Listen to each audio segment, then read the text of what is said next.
Hello friends, welcome to my new blog. আমরা আগের দিন রাতে একটা দাদার বাড়িতে গেছিলাম। সেখানে গিয়ে দেখি এত এত অ্যালোভেরা গাছ, তাও আবার এত মোটা মোটা সুন্দর, মানে সুস্থ সবল একবারে হয়েছে গাছগুলো। আর কি, দাদা তো দেখে বললো যে তুই নিবি। আমি বললাম যে হ্যাঁ, তো রাতে বেলা তো আর তুলতে হয় না। দাদা বললো আমি তোকে কালকে সকালে নিয়ে যাই দিব। দাদা তো কথা মতো সকাল সকাল আমাকে এখানে এনে দিয়ে গেছিলো, যেহেতু আমি টিউশন পড়াছিলাম তাই আমি দাদা এসেছিলো, তো সেটা আমি ভিডিওটা করতে পারিনি। যাই হোক, তবুও এসেছিলো, চাটা বানিয়ে দিয়েছিলাম, খাওয়া দাওয়া করে একটু কাজও ছিল আমার হাজব্যান্ডের সাথে। তো সেই কাজগুলো কমপ্লিট করে দুজনে তো বেরিয়ে গেল। তারপরে আমি এখানে টিউশন পড়িয়ে উঠে এটা তো এখন কিছু তো একটা করবো। অ্যালোভেরা তো আমার যদি থাকে, আমি যে কত কী করবো তার কোনো কথা নেই। আর দাদা অনেকগুলো এনে দিয়েছে আমাকে, আর এত মোটা মোটা দেখে মানে কি বলবো, আমার যে গাছগুলো আছে সেগুলো এত পাতলা পাতলা যে সেরকম ঠিকঠাক অ্যালোভেরা জেলগুলো ভেতর থেকে বেরোই না। আর আমার গাছগুলো যেটা হয়েছে, আর গাছের একটা জিনিস আমি বলবো যে অ্যালোভেরা গাছ হয়তো ছায়াতেই ভালো হয়, কারণ এর আগে আমি যতগুলো গাছ করেছিলাম সবগুলো রোদ্রুতে ছিল, বাট সেরকম ভালো হয়নি। কিন্তু এবার যে গাছটা আমি কিনে এনেছিলাম ছোট্ট একটু থাকতে মেলা থেকে, 20 টাকা দিয়ে কিনে এনেছিলাম, সেটা আমি ছায়াতে রাখি। গাছটা এত সুন্দর গ্রোথ হয়েছে যে বলার কথা নেই। চলো, এই অ্যালোভেরাটা তো আমি মাথাতে ইউজ করব, মানে মাথায় তোরা চুলে লাগাবো। তো আমি কি করে লাগাই তো সেটাই তোমাদের সাথে শেয়ার করব। আমি বেসিক্যালি চুলটাতে লাগানোর কারণ যে চুলটাকে আমি একটু সিল্কি করতে, আমার চুল সিল্কি খুবই ভালো লাগে, তাই আমি যতটা পারি চুল সিল্কি করতেই থাকি। তার জন্য সেই জন্য আমি মানে মাসে একবার করে হলেও করি। হ্যাঁ, মাসে একবার হয়ে যায় আমার, হয়তো কোনো সময় বাদ পড়ে, কিন্তু প্রায় আমি প্রত্যেক মাসে করার চেষ্টা করি এটা। অনেকে তো সপ্তাহে সপ্তাহে করে, বাট আমার কাছে তো আর অত অ্যালোভেরা নাই যে আমি সপ্তাহে সপ্তাহে করব। যেহেতু এবার আমি পেয়েছি অনেকগুলো অ্যালোভেরা, তো আমি এবার মানে 15 দিন পর পর অ্যালোভেরাটা মাথাতে আমি ইউজ করব, আর তার সাথে সাথে মুখেও ইউজ করব। তো চলো, অ্যালোভেরা তো ভালো করে ধুয়ে কেটে জেলটাকে বের করে নিয়েছি। করার পরে এখানে আমি পেঁয়াজ নিয়েছিলাম, পেঁয়াজটাকে তো একবারে গ্রেট করে নিয়েছি, নিয়ে ওটার রসটা আমি ছেঁকে নিলাম।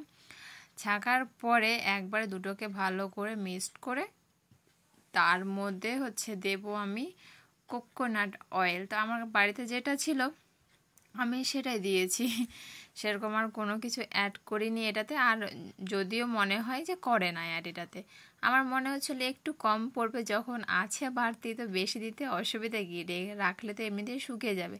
যখন পরে আমার হাজব্যান্ড আসলো না, ও বললো কি যে অ্যালোভেরাটাকে এমনি বাইরে রেখেছো, ফ্রিজে রাখো, ভালো থাকবে। বুদ্ধিটা মন্দ দেয়নি, ভালোই দিয়েছে।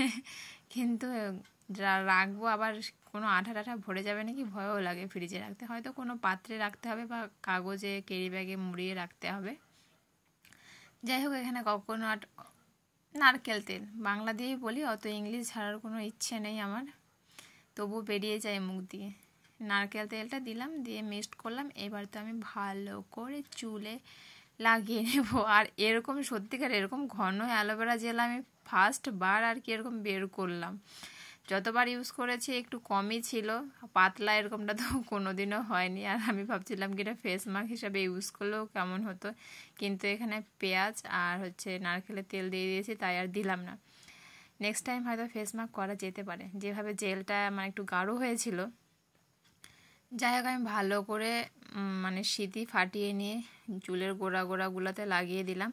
আর এতটা পরিমাণে বেশি হয়ে গেছিলো যে আমি গোটা মাথা একবার চপচপ করে লাগিয়ে নিয়েছিলাম। আর গোড়াতে আর সেরকম করে লাগানো হয়নি বলতে, গোটা মাথা এমনিতে তো চপচপ হয়ে গেছে। যখন উঠাচ্ছিলাম না, এত অসুবিধে হচ্ছিলো, জেলটা গাঢ় ছিল বলে এরকম লাগাতে আমার অসুবিধা হয়নি এর আগে। যাই হোক, এরকম করে করে গোটা মাথায় পুরোটা একবার চ্যাপচেপে লাগিয়ে নিয়েছি। আর আরেকটুখানি কেটে নিলাম, কেটে এখন মুখে ইউজ করছি আমি। মানে মুখে যে কবে থেকে কোনো কিছু ইউজ করি না তার কোনো ধারণাই নেই। বিয়ের আগে তো তবু করতাম, বরফ লাগাতাম, অ্যালোভেরা লাগাতাম, আরও জানি না কত কি। আর এখন সেরকম কিছু করাই হয় না, কোনো কাজ থাকে না আমার বাড়িতে, শুধু সারাটা দিন বসে থাকি। সকাল যতটুকু কাজ, রান্নাবাড়ি করা, চা বানানো, এগুলোই শুধু।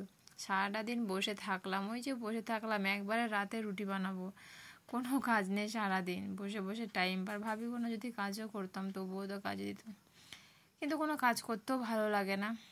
যাই হোক, অ্যালোভেরাটা ভালো করে মুখে লাগিয়ে নিয়েছি, আর এর পরে একবারও ঘুষিয়ে ঘুষিয়ে গোটা মুখে লাগিয়ে নেব। আর এখানে আমার মুখে যে দাগগুলো দেখতে পাচ্ছ, মানে তোমাদেরকে দেখাই আমি কাছ থেকে দাগগুলো। হোলিতে এত পরিমাণে রং খেলেছিলাম, সেটা তো তোমাদের সাথে শেয়ার করেছি, সেটার জন্য এত পরিমাণে দাগ হয়ে গেছে। প্রথমে তো গোটা মুখটা বলবো না, নাকের নিচ থেকে থুতনা আর সাইডগুলো ঠোঁটের এত কালো হয়ে গেছিলো। কালো হওয়ার পরে তারপরে চামড়া উঠলো, চামড়া ওঠার পরে তারপরে লাল হয়ে গেল, লাল হওয়ার পর এই যে কালো কালো দাগগুলো হয়ে গেছে। জানি না কবে ঠিক হবে দাগগুলো, মনে হয় না এই রং আর আমি আর খেলবো এরকম টাইপের রং, আবির দিয়ে খেলবো। যাই হোক, গোটায় ভালো করে লাগিয়ে নিলাম। আর বারবার শুধু মাথা থেকে চুয়ে পড়ছে অ্যালোভেরা জেলগুলো, এতটা পরিমাণে লাগিয়েছি না যে আর বলারই কথা নেই। যাই হোক, আজকের মতো ভিডিওটা এইটুকুই। ভালো লাগলে লাইক কমেন্ট শেয়ার, চ্যানেলটাকে সাবস্ক্রাইব করে দিই।